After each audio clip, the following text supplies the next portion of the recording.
আবু দাউদের 5249 নম্বর হাদিসের বর্ণনা। عن عبد الله بن مسعود رضي الله تعالى عنه قال قال رسول الله صلى الله عليه وسلم اقتلوا الحيات كلهن। রাসূলুল্লাহ সাল্লাল্লাহু আলাইহি সাল্লাম বলেন, তোমরা সব সাপকে হত্যা করো। এই কথা বলার পর বললেন, ফামান খাফা সারাহুন্না ফালাইসা মিন্নি। কেউ যদি সাপের প্রতিশোধের ভয় করে সে আমার অন্তর্ভুক্ত না। আবু দাউদের বর্ণনা 5251 নম্বর হাদিস। এই হাদিসের বর্ণনাকারী আব্বাস ইবনে আব্দুল মুত্তালিব রাদিয়াল্লাহু তাআলা আনিল আব্বাস ইবনে আব্দুল মুত্তালিব রাদিয়াল্লাহু তাআলা আনহু قال قال لرسول الله صلى الله عليه وسلم إنا نريد أن نكنس زمزم وإن فيها من هذه الجنات يعني الحيات الصغار। ইয়া রাসূলুল্লাহ, জমজম কূপটা মাঝে মাঝে পরিষ্কার করতে চাই, জমজম কূপের আশেপাশে ঝাড়ু দিতে চাই, পরিষ্কার করতে চাই। আচ্ছা কি সমস্যা?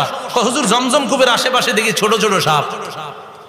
ফাআমারা নবী সাল্লাল্লাহু আলাইহি ওয়াসাল্লাম বিকতলিহিন্না।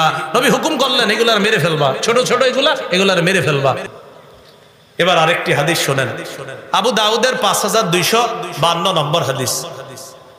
এই হাদিসের বর্ণনাকারী সালেম তার আব্বা থেকে বর্ণনা করছে, মানে সালেম তার পিতা থেকে। আন সালিমিন আন আবিহি قال قال رسول الله صلى الله عليه وسلم عن سالم عن أبيه أن رسول الله صلى الله عليه وسلم قال রাসূলুল্লাহ সাল্লাল্লাহু আলাইহি সাল্লাম বলেন, উকতুলুল হাইয়াত, তোমরা সাপ হত্যা করো, বিশেষ করে ওয়াদাতুফিয়াতাইন, বিশেষ করে ওয়াদাতুফিয়াতাইন, ডোরা কাটা সাপকে হত্যা করো। ওয়াল আবতার, লেজ কাটা সাপকে হত্যা করবা। তোমরা সাপ হত্যা করো, বিশেষ করে ওয়াজাতুফিয়াতাইন, ডোরা কাটা সাপ হত্যা করবা। ওয়াল আবতার, লেজ কাটা সাপ হত্যা করবা। কেন?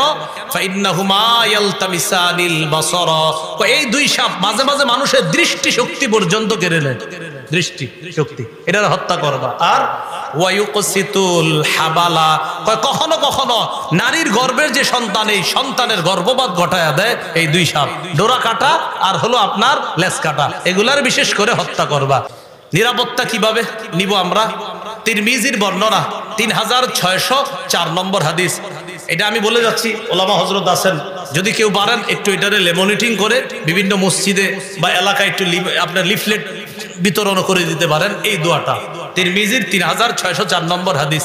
এই হাদিসের মধ্যে আসছে, আমি আবার বলছি, তিরমিজির 3604। এটা পারে ওলামা একরাম পারে, অনেকে ইমাম সাহেবদেরকে বলবেন এটা লেমনিটিং করে মসজিদে, বা যেহেতু একটা ভয়ঙ্কর অবস্থা চলতেছে আমাদের দেশে, এই জন্য জায়গায় জায়গায় এটা একটু দিয়ে দিবেন, যে সাপ, বিচ্ছু ইত্যাদি পোকামাকড়ের দংশন থেকে বাঁচার দোয়া। তো দোয়াটা আমি বলি, সকালে 3 বার পড়তে হবে, বিকালে 3 বার। তো পুরাটা এইভাবে পড়তে হবে, আউযু বিকালিমাতিল্লাহিত তাম্মাতি মিন শাররি মা খালাক। ইনশাআল্লাহ এই পোকা মাকড়, জীব জন্তু, জানোয়ার ইত্যাদির ক্ষতিকারক বস্তু প্রাণী থেকে আল্লাহ হেফাজত করবে।